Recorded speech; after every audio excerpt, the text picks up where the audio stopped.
చేసిన తప్పుని కప్పిపుచ్చుకోవాలని చూస్తే శిక్ష కఠినంగా ఉంటుంది. తప్పు చేశానని మీరనుకుంటే సరిపోదు, సరైన సాక్ష్యాధారాలు కావాలా? సాక్ష్యాధారాలు సరిగ్గా లేకే కదా ఆ కేసుని పట్టించుకోలేదు. ఇప్పుడు పంచాయతీలో ఆరోపణ చేస్తే మాత్రం ఏం లాభం?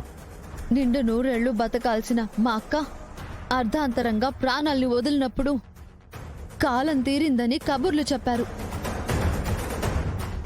కేసుని తప్పుదారి మళ్లించి నిర్దోషులని చెప్పి తప్పించుకున్నారు. ఇప్పుడు అన్ని ఆధారాలు ఉన్నాయి, అంత తేలిగ్గా వదలను. శివ, అన్ని సాక్ష్యాధారాలతో అప్పుడే నేరం రుజువు కాలేదంటే ఇప్పుడెలా అవుతుంది? సరైన సాక్ష్యాధారాలు లేకుండా నువ్వెలా వాదిస్తావు? కేవలం మాటలతో చెప్తే అది నిజం అవ్వదొదినా. ఆరోపణ మాత్రమే అవుతుంది. నిరూపించలేనప్పుడు నీకే శిక్ష పడుతుంది. అవును శివ, తప్పు చేసిన వాళ్ళకి శిక్ష పడాలి కానీ తప్పుడు మనుషులను శిక్షించాలనుకునే వాళ్ళని తప్పు పట్టే పరిస్థితి రాకూడదు. మా అన్నయ్య దేవరాజ్ ఇన్స్పెక్టర్గా ఉండి ఈ కేసుని కోర్టుకు వెళ్లకుండా జాగ్రత్త పడ్డాడు. కనీసం పంచాయతీలోనైనా న్యాయం జరుగుతుందనుకుంటే తప్పు చేసిన పెద్ద మనిషే ఇక్కడ తీర్పు చెప్పే స్థాయిలో ఉండి తప్పించుకోగలిగాడు. ఇప్పుడు నా భర్త గంగాధరం తీర్పు చెప్పబోతున్నాడు. ధర్మం వైపే నిలబడతాడు. ఇక్కడైతే నేను న్యాయం జరుగుతుందని ఇక్కడికొచ్చాను. మా అక్కకి అన్యాయం జరిగింది. తోడుగా ఉండాల్సిన తోబుట్టువుని అర్ధాంతరంగా ప్రాణాలు తీసుకునేలా చేశారని తనకి న్యాయం జరగాలని వచ్చాను.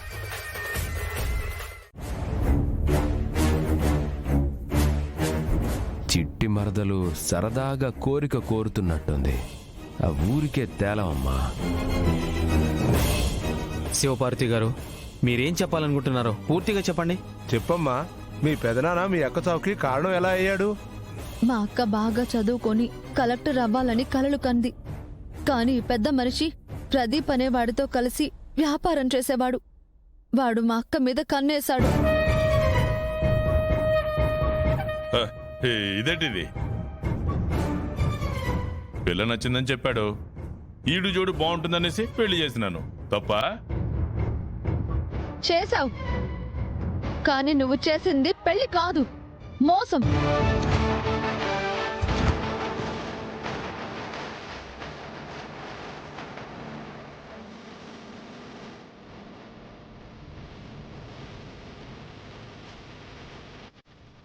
అతనికి ఇంతకు ముందే పెళ్ళయిందన్న సంగతి ఎందుకు చెప్పలేదు? కట్టు కథ బాగా అల్లుతుండవే. కట్టు కథ కాదు, నిజం. కావాలంటే సాక్ష్యాలు ఆధారాలు ఉన్నాయి.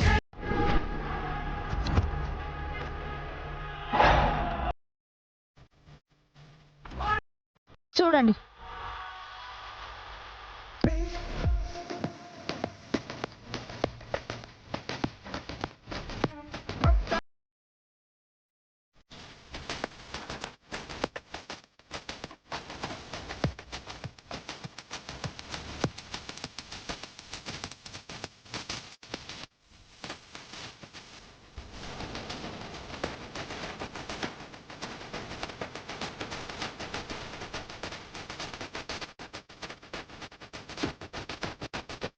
అంటే గౌరీని చేసుకోకముందు అతనికి ముందే పెళ్ళయిందా?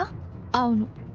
వాళ్ళు పెట్టిన హింసకి, వరకట్నం వేధింపులకి ఆ అమ్మాయి ప్రదీప్ని విడిచిపెట్టి వెళ్ళిపోయింది. అర్రెర్రెర్రెర్రే, ఆ విషయం మాకు తెలియలేదే. తెలిస్తే నువ్వు వాడికి గౌరీనిచ్చి పెళ్లి చేసేవాడివి కాదు కదా నాన్న. నీకెలా తెలిసింది శివ? ఆ అమ్మాయి సొంత ఊరు కడపలో పోలీస్ కంప్లైంట్ ఇచ్చిన పిటిషన్ ఇక్కడుంది.